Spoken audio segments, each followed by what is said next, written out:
welcome to Unsportsmanlike Conduct, where we bring you all things AU athletics. I'm Cody Murtaugh here with Kevin Berger to bring you your AU update. Spartan softball swept Rockford this week, winning Game 1 by the score of 11-0, followed by 7-0 in Game 2. This evening's game against Benedictine has been postponed due to inclement weather. Women's lacrosse played their first game under the lights at the Spartan Stadium, but fell to Illinois Tech 11-8. Baseball's conference play has been backed up due to weather. Further updates can be found at athletics.aurora.edu. And congratulations to the men's lacrosse on their doubleheader sweep this last weekend against Whittier and MSOE.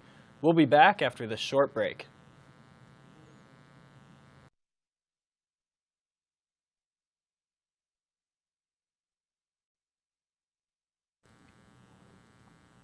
We're back with Ryan Craig and Kevin Berger with all things regarding the NBA playoffs. Now, guys, can you give us a quick recap on what's been going on? The Cavs having a hard time with the Pacers. Yeah, the Cavs didn't really look like they belonged on the same court as the Pacers in the first game. With Victor Oladipo looked like the best player on the court through the entire game.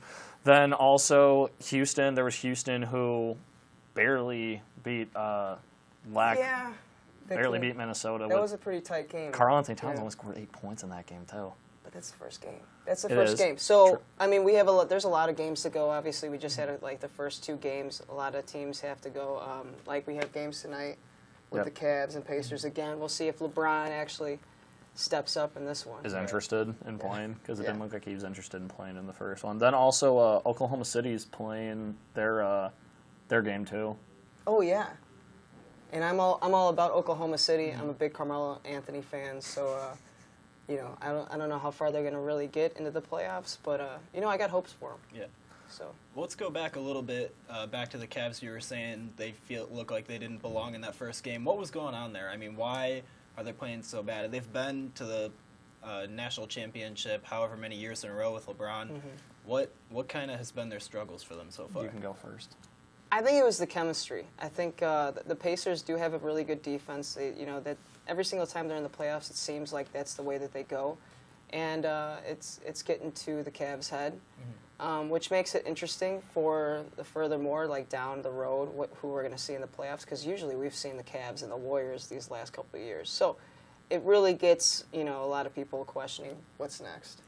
For me, it's the discrepancy of talent, because outside of LeBron, and then you have Kevin Love, and then your next best player is probably J.R. Smith, who's not even in the starting lineup. He's off the bench, because you don't have a point guard who can go create his own shot but also get others involved. That's why you had Kyrie Irving.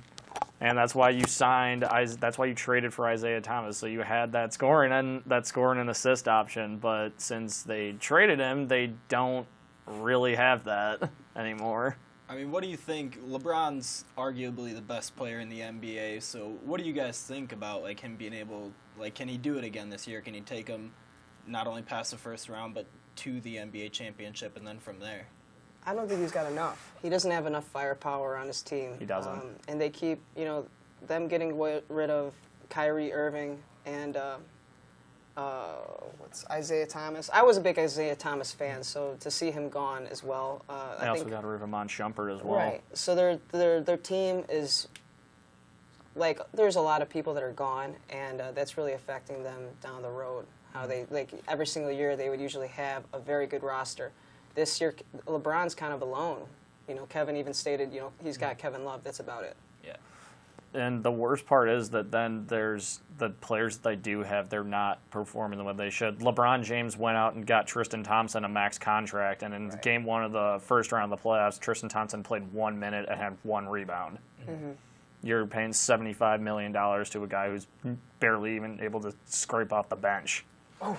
Yeah, so let's move on and talk about the West a little bit. They had a lot of people were saying that the Golden State and San Antonio series might have a lot of drama to it, and that San Antonio might have a big chance. And then that game didn't quite go how people thought. So you guys want to talk about that a little bit? Do you want me to go first? You can go first on this one.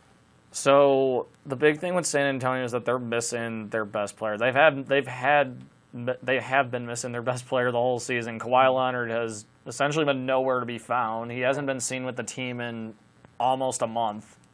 And basically now their entire offense has to go through LaMarcus Aldridge. It has to go through Patty Mills. And while the Spurs could keep pace for a little while, they're not I'd give them a game, maybe two, to steal. The Warriors are missing people too. They're not 100% healthy, so.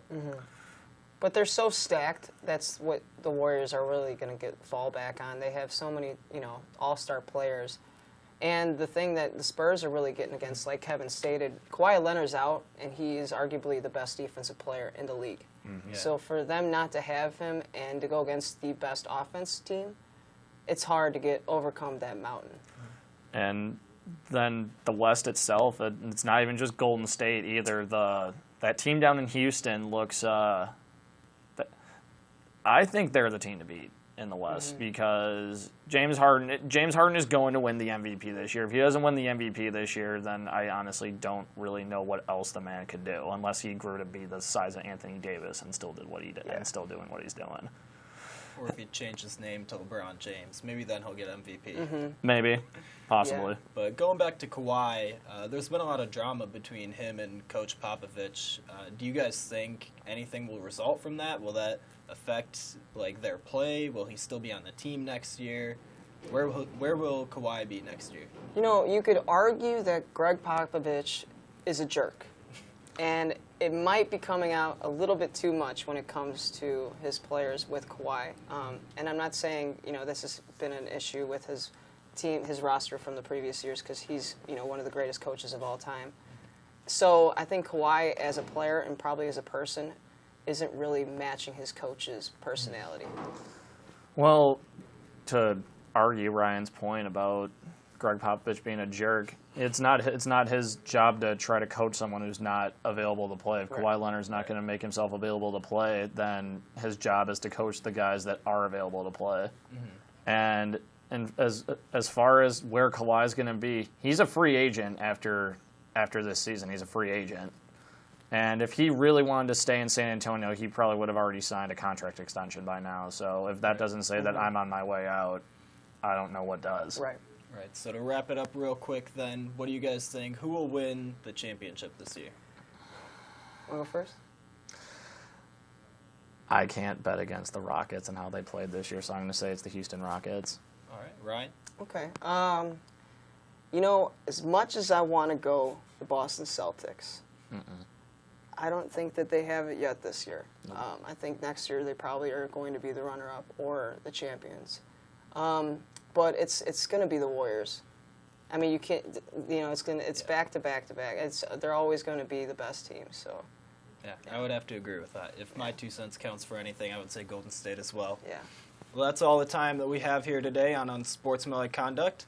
Join us next time and be great today, Spartans. If you would like to show your love for our show or have suggestions for us, or would like to be on the show, find us on Twitter at AU Spartan Media. And a big thanks to our guests, Kevin and Ryan, for being on the show today. I'm your host, Cody Murtaugh. Until next time.